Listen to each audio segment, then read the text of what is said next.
अस्सलाम वालेकुम। आज की इस वीडियो में हम लोग एक्सरसाइज नंबर 54 की ट्रांसलेशन करेंगे। इसको स्टार्ट करने से पहले हमेशा की तरह अगर इसमें कोई भी मिस्टेक हो तो मुझे भी मेंशन कर दें कमेंट्स में, ताकि मैं भी उसको करेक्ट कर सकूं और मेरे साथ साथ बाकी भी करेक्ट कर सकें। तो पहले मैं उर्दू का जो पैसेज है वो सारा रीड आउट कर देती हूँ, दैन इसकी ट्रांसलेशन। सो स्टार्ट करते हैं एक्सरसाइज नंबर 54। इंसान दुनिया में अपनी मर्ज़ी के बग़ैर आता है और अपनी ख्वाहिश के ख़िलाफ़ यहाँ से चला जाता है। इस अरसे के दौरान इसे ना कोई समझता है और ना समझने की कोशिश करता है। वो बचपन में फ़रिश्ता, जवानी में शैतान और बुढ़ापे में अहमक समझा जाता है।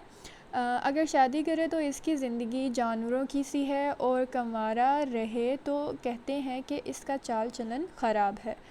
अगर गरीब है तो फजूल है, अगर अमीर है तो मगरूर है, अगर हैरात करता है तो शोहरत का भूखा है, अगर नहीं करता तो कहते हैं इंसान नहीं हैवान है, अगर महज़ब में दिलचस्पी लेता है तो कहते हैं मकार है, अगर नहीं लेता तो गुनहगार है, अगर जवानी में इंतकाल कर जाए तो दुनिया कहती है कि होनहार था, ज़िंदा रहे तो ऐसा सलूक करती है गोया इससे बुरा कोई दूसरा ना होगा।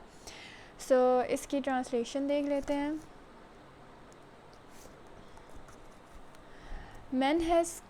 Man came to this world without his will, and he leaves this world against his will.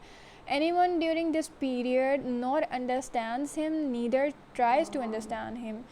He is considered as angel in his childhood, devil in his young age, and foolish in old age. His life is like animals if he marries, and it is said that if he remains bachelor he is characterless. If he is poor he is nothing. He is rich then proud. He gives charity then hungry of fame. He do not do then man is an animal. If he takes interest in religion then the word says he is cunning. If don't, he is sinner. If he dies in young age, the word says that he was promising. If he remains alive, the word treat him such as if he were the most wicked. ये थी translation exercise number 54 की।